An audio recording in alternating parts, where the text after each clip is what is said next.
Draft season is here. The Chiefs are champions, and I've got my first mock draft coming up right now. College football has never been better. Interest has never been higher. Believe that we are at the dawn of the golden age of college football.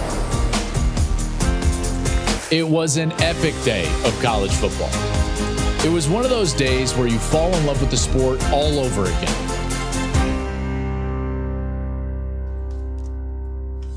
Let the speculation begin. Here we go. It is mock draft time on the Joel Klatt Show. I am Joel Klatt. Thank you for making us a part of your college football offseason and now your NFL draft prep season. Listen, wherever you're listening, go ahead and subscribe to our show, follow our show. If you're watching on YouTube, make sure to subscribe to the channel and then leave a comment below. If you are following, I have been jumping in a little bit in those comments down below. So jump down there and leave a comment. Make sure to subscribe everywhere. And then on social media, a lot of our draft content will end up falling on or falling to social media. So make sure to follow us wherever you like to social at Joel Klatt Show. We're everywhere.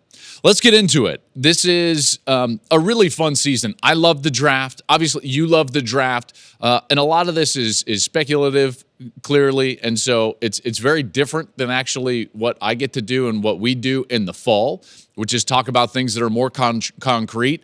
This, and in particular, the first mock draft, you can really be creative and throw out some scenarios that would be really fun. And I've got a lot of those for you here in this Mock Draft 1.0. Let's get started. Here we go. On the clock, the Chicago Bears. As we sit here today, right after the Super Bowl, I truly believe Chicago is going to end up trading Justin Fields and going with Caleb Williams, number one, the quarterback from USC. I know that this is widely consensus, but there's a lot of things that make sense in this pick for me. Number one is the talent of Caleb Williams. I mean, that can't be overlooked. We have seen for 2 years now this guy be the closest thing to Patrick Mahomes that we've seen come through college football since Patrick Mahomes. And in so many ways, he's even more polished and at least in college, better than even Mahomes was when Mahomes was at Texas Tech. And you see what Mahomes has done, establishing himself as the best player in the NFL now, 3-time Super Bowl champion, and a guy that's almost impossible to beat in the postseason.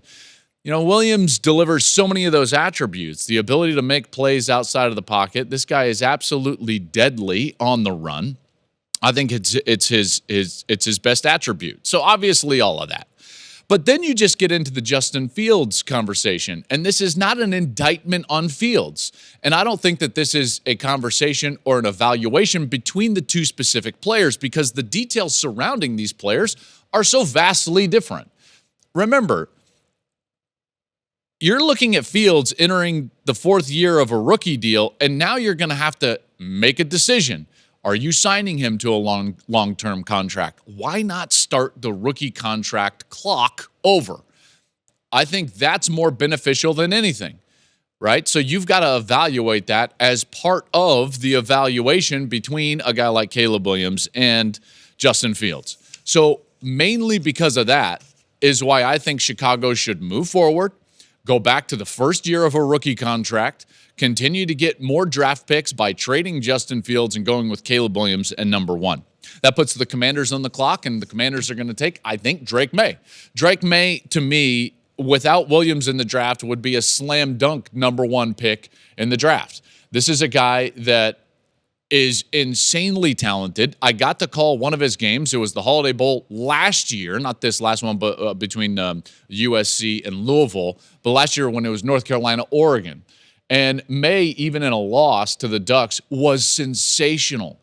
I mean, my jaw was on the floor most of the night in the booth just because of some of the plays and throws that he was making. He is a bit Josh Allen 2.0 for me. And when you look at him in college, he's better than what Allen was at Wyoming. He's big. There is some athleticism in the pocket, but then his ability to get the ball out and on target, I think, is pretty exquisite. Kingsbury is their new OC. Sam Howell led the league in picks this year with 21. This is an opportunity to, again, get at the beginning of a rookie contract and get a guy that's insanely talented. The Patriots now at number 3. So the Patriots have to go quarterback as well. And for me, the number 3 quarterback on my list is Jaden Daniels from LSU. Daniels was sensational as the Heisman Trophy winner. And he does so many things that now in the modern day NFL, I think translate. 10 years ago, I think there would have been a bigger debate surrounding Jaden Daniels. One, because it's not like he's the biggest quarterback I've ever seen in order to be mobile. But his mobility and athleticism, along with his ability to attack down the field, throwing the ball in intermediate and downfield zones, that combination makes him very attractive to the next level. I think it's pretty obvious New England has been searching for a QB. Mac Jones is not going to be the answer. He was benched for the last 6 games for Bailey Zappi. And neither of those guys is the future. So the future in New England, at least for my seat, looks to be Jaden Daniels, the quarterback at LSU. Number 4, the Arizona Cardinals. So the Cardinals here, they're set with Kyler. They gave him the big extension. Now you got to give him weapons. They do have a couple of picks here. And from my seat, at least, I look at this Cardinals team as a team that needs weapons on the outside. The best one is Marvin Harrison Jr. from Ohio State. I think that's a pretty easy pick. You know how I feel about him. I think he's the best non-quarterback in the draft. That's an easy selection for Arizona. Then Jim Harbaugh is on the clock with the LA Chargers. And this is one of those that gets interesting to me. I think it's pretty easy to do the first 4, but then the Chargers, it's like, well, where do the Chargers want to go? Do they want to go defense? Do they want to go offensive line? Or do they want to get Herbert a weapon? And I just start looking at the board here, and I think to myself, like, man, knowing what I know about Jim Harbaugh, knowing what I know about his philosophy, the way that he likes to play offense, and all the offenses that he's had, dating back to Stanford, and then with the 49ers, and then obviously with Michigan, what did they always have? A versatile group of tight ends. Brock Bowers to the Chargers. Come on. And there would be some that would be like, no, he's a flex tight end. Jim Harbaugh wants a, grinded out tight end that wants to be in line. Not necessarily, because the deal with Michigan over the last few years, and even if you go back to the 49ers with a guy like Vernon Davis, is that, yes, you've got to be versatile and have the ability to go down low, which I think Bowers does, but he also wants to put 2 and 3 tight ends on the field and then have the ability to be in that big personnel group, force the defense to also get big, and then hurt you with a flex-style fast tight end, which is exactly what Bowers is. So to me, Bowers fits Jim Harbaugh perfectly and what the Chargers will be trying to do under that philosophy. I love that pick. That was my first one that I was like, yep, I love this. This one seems like a great fit. Bowers under Jim Harbaugh. Giants at 6. Between Rome Odunze and Malik Neighbors, I think they're going wide receiver here. Giants need playmakers. I personally would take Odunze. I think he's phenomenal. This guy is bigger than you think he is. He is a really good route runner. And if not for what I would categorize as a generational talent in Marvin Harrison Jr., I think Odunze would widely be considered the best playmaker at the wide receiver position in the draft. So I like Odunze to the Giants. That leaves the Titans on the clock. And the Titans, they gave up the 4th most sacks in the league last year. And this draft is heavy on offensive tackles. This is one of the things that I really love about this draft is that we've got a lot of quarterbacks. We've got very good wide receivers, and we've got a really good, deep group of offensive linemen. This has not been the case in every single draft. And this year, certainly, you've got a good, deep group of offensive linemen. And because of that, I do think that there's going to be some differences and variance in the way that teams evaluate these players. I don't know if there is a surefire number 1 offensive tackle based on their differences. I think teams may evaluate these guys a bit differently. Now, it would surprise me a great deal if Joe Alt were not one of the first 2, at least on the board. I think he's going to be a consensus up there in the top 2. He's my top tackle, so I like Joe Alt from Notre Dame going to Tennessee there with the number 7 pick. Falcons, they need some edge help. I like Dallas Turner as my best edge rusher. So I've got Dallas Turner from Bama. He's going to Atlanta, and he stays down in the South, and he'll be a Falcon. Now the Bears back on the clock, and this is what's interesting from this standpoint, because now, at least in my draft, you've got Caleb Williams. And with Caleb pulling the trigger, you need guys on the outside. Now, Harrison and Odunze are already off the board. So could you be, and Bowers for that matter. So you're like, well, is it really going to be deep enough at the skill position to continue to go down that rabbit hole? I think it is. And again, Malik Neighbors from LSU is a really great player. So giving Caleb Williams more help on the outside. He's able now to pair up with DJ Moore, and now you've got something on the offensive side. And to be fair to Justin Fields, something that Fields never really had was an adequate group on the outside that could really go and get it. So Neighbors to the Bears, and now the Bears in the top 10, their 2 picks, they're going to trade Fields, potentially get more picks. Maybe they package that number 9 selection, which they got from Carolina for last year's Bryce Young. Maybe they package that one, but they're going to have multiple picks. So now all of a sudden you're sitting there, you're going to get more picks. You've got more depth. You've got more rookie contracts, and you've got Caleb Williams and Malik Neighbors. I think Bears fans would be pretty excited about that. 10th pick, the Jets. Jets. I think you got to maximize these years. You're going to get Aaron Rodgers back. You got to be able to protect him. This is a good enough defense. Garrett Wilson's still on the outside. Like, if you can protect this guy at all, the Jets should be pretty good. The Jets should be a playoff team. And because of that, I like Olu Fashanu from Penn State. I got to cover him a bunch. Wonderful human being. Maybe a better player, maybe a better human than player, but vice versa, he's still great in both categories. And this is a guy that I still think is just scratching the surface.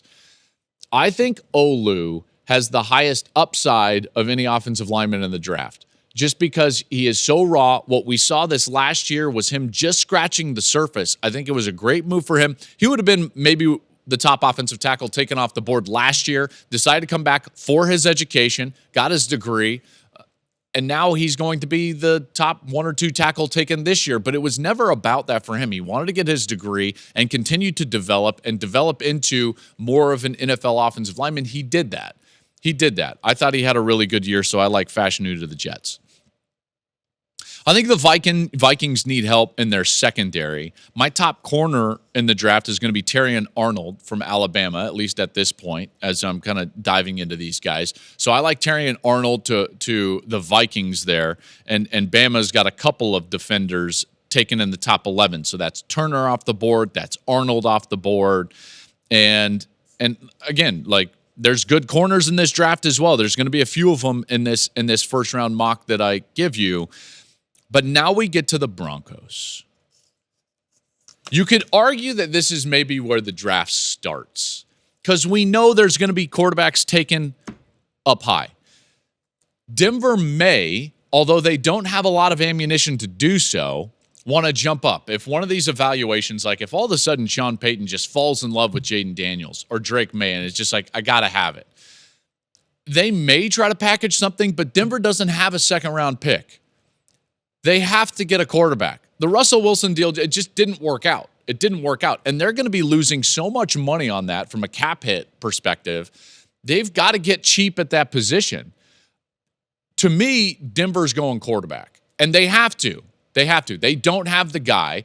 And this was a team, by the way, that was hot and almost got themselves back into the playoffs. Think about that. The marriage between Sean Payton and Russell Wilson did not work, okay? Russell Wilson, stylistically, is just not the type of player that Sean Payton is going to have success with. Sean Payton wants to have a guy that's basically a point guard on the field, because what Sean likes to do is call a lot of what I would call like scat protections in big moments, where he's only going to protect with 5 up front and then 5 free releases, and he's counting on the quarterback to, 1, protect himself with his feet and then get the ball out on time to the correct spot. This is what Drew was so great at. He was so great. He was a tactician and a point guard in so many different ways. Now, he was accurate with the football as well. I mean, Drew's a Hall of Famer. There's no doubt. And it's hard to replicate that. But This might be a little high for this guy, but the guy that I think fits best in that mold as an experienced, smart, point guard style, accurate passer, ball in the right spot, at the right moment is Bo Nix from Oregon. So I like Bo Nix to Denver at 12. Now, are they going to stay at 12? Do they need to move up? I'm not sure. Maybe they can move back a little bit and get Bo Nix. But without a second-round draft pick, they've got to address that now. Okay? I think a lot of these quarterbacks that we value highly are going to get selected in the first round. It's a great quarterback draft. We may rival that 1983 draft. Hopefully in performance, from a longevity standpoint, but certainly just in terms of quantity of players taken in the first round in one draft. Nix at 12 makes so much sense to me for Denver because of the fit of his style, what his strengths are, and what Sean Payton wants out of the quarterback. Russell Wilson wants to hold the ball, dance, figure things out, and create. That's not how Sean runs. That's why you saw this. It was like oil and water in a lot of respects. The way that they were operating on third downs, you would see, and I'm a Bronco fan. I grew up in Denver, so I would watch all of those games.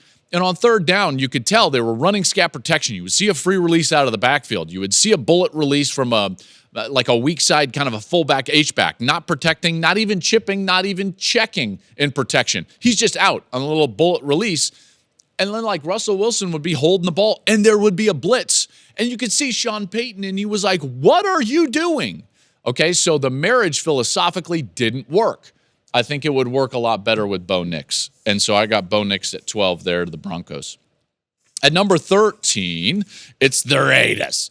I think they need help up front. I do think they need to get more physical. Offensive tackle from Oregon State, Taliese Fuaga. I like Fuaga a lot. Not many people got to see him a ton, but he was terrific for Jonathan Smith. The last couple of years, Oregon State was a really good running team, and in large part due to Fuaga. He was one of the best offensive linemen in the country, and I like that pick there to the Las Vegas Raiders. Saints up at 14. Saints need help on the edge. We're getting out to my second-rated edge player. That's Jared Verse from Florida State. Verse is a really good athletic player. I like him a lot. I could see him with double-digit sacks early in his career, so I've got Verse to the Saints. The Colts need help on their defense, in particular in the secondary. There's a guy that I don't think a lot of people know, but if you were able to watch, college football at depth, you would know the name Quinyon Mitchell. And Mitchell, a player that played at Toledo, he's long. He's got good speed. He's fluid. And so Mitchell is a guy that I think could be an under-the-radar riser in the first round. And maybe, the Colts look at that secondary and they want to bolster things up. And then we get to the Seahawks. Oh, the interest with the 16th pick. And I do think that this is interesting in large part due to the fact that they've got a new coaching staff.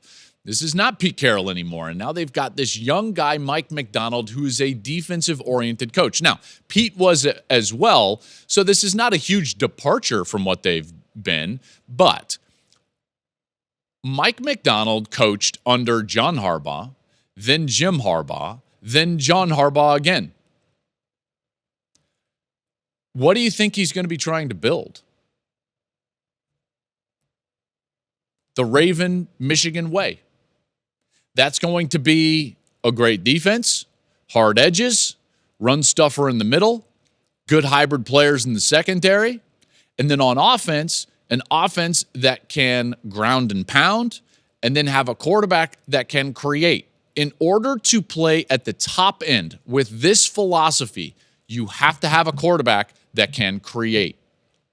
You just have to. This is why Baltimore is succeeding, although they didn't get to the Super Bowl with Lamar Jackson.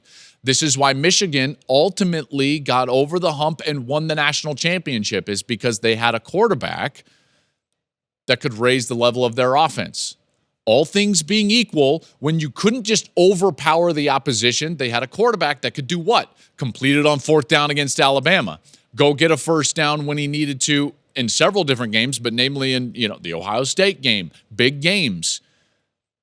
Nobody in this draft outside of Jim Harbaugh is going to know J.J. McCarthy as well as Mike Macdonald, who was the coordinator at Michigan when J.J. McCarthy was a freshman at Michigan.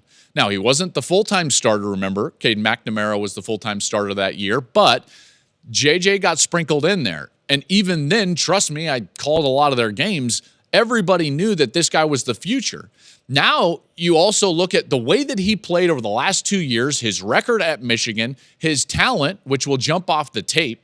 Even though he didn't throw the ball like Michael Penix did all over the yard, or like Caleb Williams did, or like Drake May did all over the yard, or even Jaden Daniels, this guy played a great complementary style to the philosophy that Michigan wanted to run. I think that's going to be really attractive to Mike Macdonald. Now, here's what's interesting about this is that now Ryan Grubb is the new offensive coordinator for Mike Macdonald, so he's going to leave the DeBoer tree. He was the coordinator for the Washington Huskies. He was going to follow Kalen DeBoer down to Alabama to be the coordinator. Now he leaves and goes back to Seattle, this time as the Seahawks offensive coordinator. So there's going to be a lot of people that are like, well, the Michael Penix fit is just going to fit too much. But this is still Mike Macdonald's call.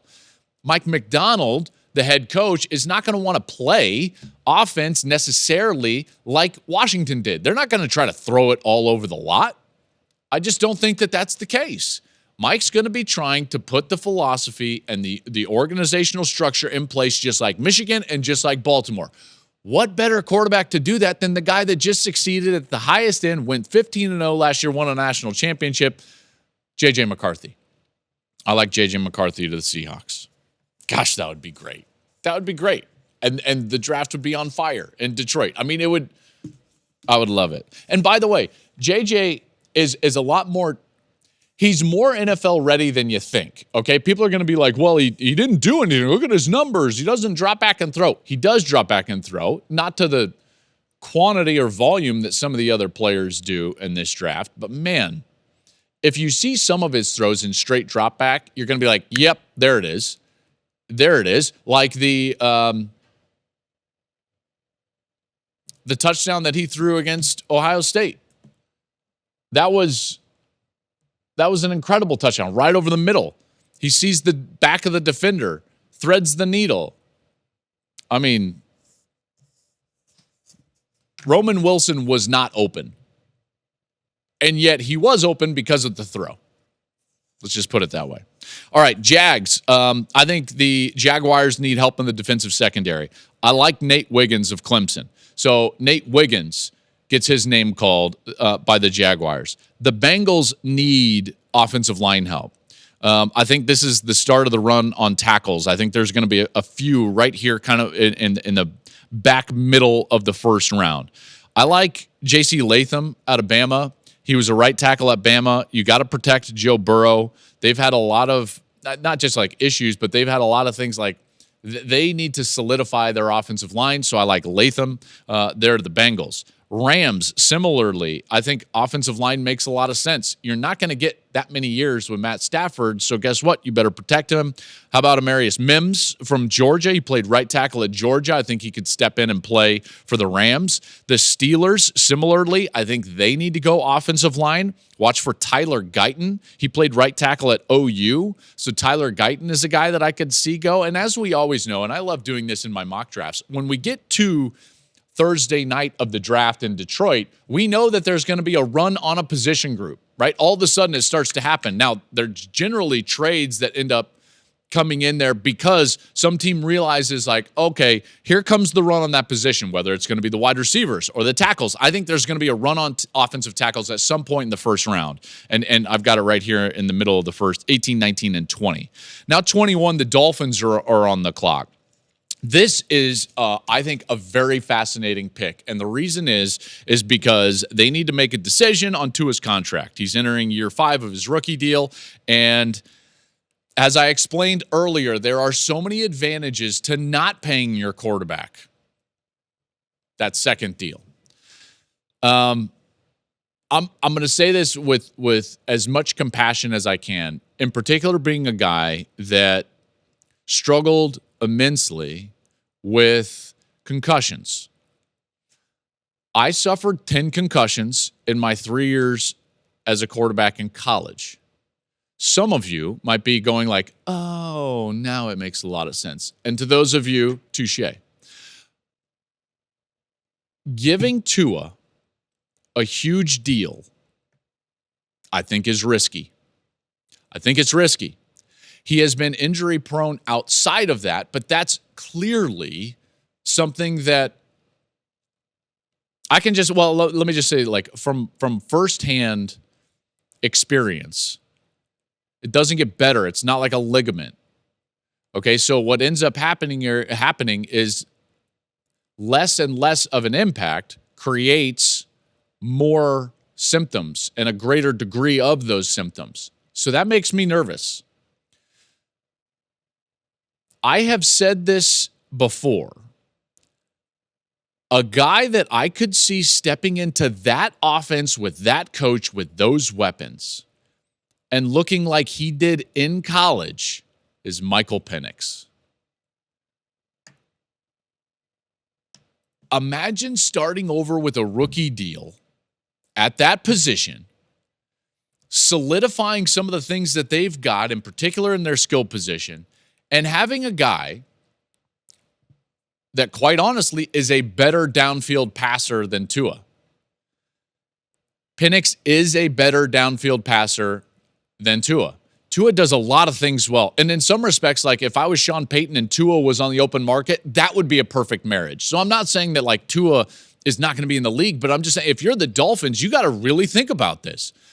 Yes, you know, Tyreek had a great year. How many times did Tyreek have to adjust on an underthrown ball? Now, maybe that's a bad example because the guy is so fast, but it happens a lot. It happens a lot. Meanwhile, the best attribute that Michael Penix has, the number one attribute, is his ability to throw with great leverage and accuracy down the field. Down the field. Him in that offense, to me, is like, I want to see it. I think it would be amazing. And so Penix to the Dolphins. Number 22, the Eagles. I think that they've got to find their heir apparent inside to Jason Kelce. I like Jackson Powers-Johnson. He was a center. He doesn't have to play center. There's not a lot of centers necessarily that get taken early in the draft. Tyler Linderbaum got taken by Baltimore. He's a Pro Bowler this year. But for me, Jackson Powers-Johnson can play guard as well. He's an interior offensive lineman. And so I think that the Eagles, and that's one of those picks you'd be like, oh man, did they really get him? Because he is an excellent player. Texans here at 23. This one's from the Browns. Imagine, okay, so they had this great year. They go to the playoffs. They've got the offensive rookie of the year in C.J. Stroud, the defensive rookie of the year in Will Anderson.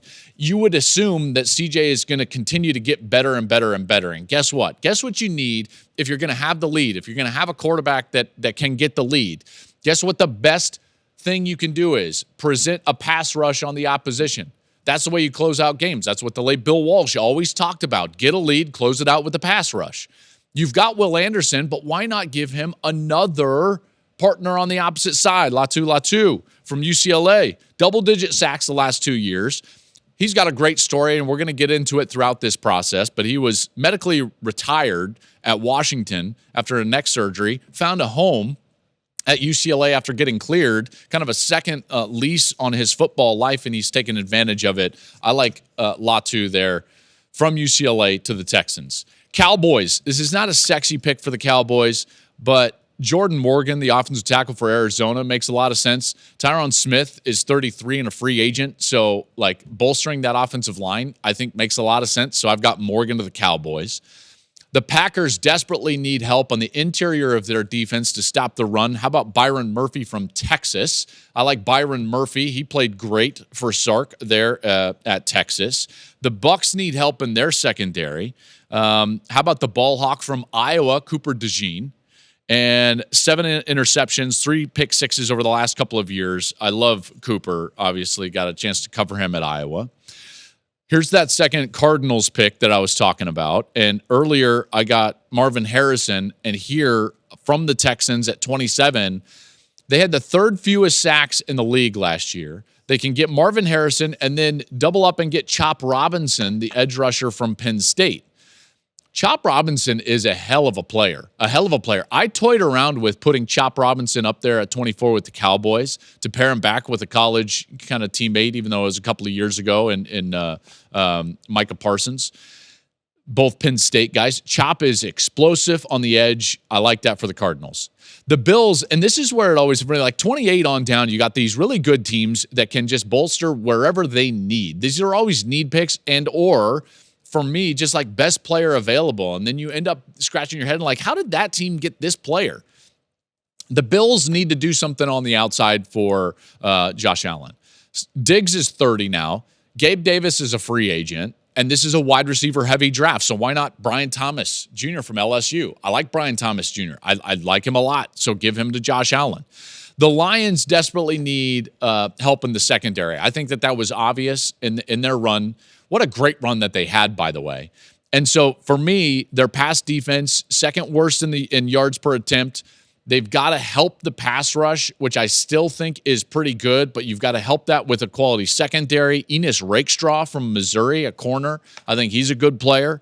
I could see him there with the Lions at 29. The Ravens, wasn't it apparent? Now, I didn't love their game plan, and I thought that they should have run the football more against Kansas City.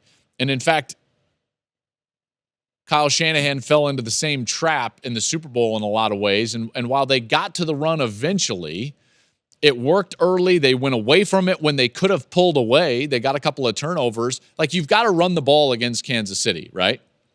But then you also have to have the ability to play action and have guys that can go create and win in the 50-50 situation after you establish the run.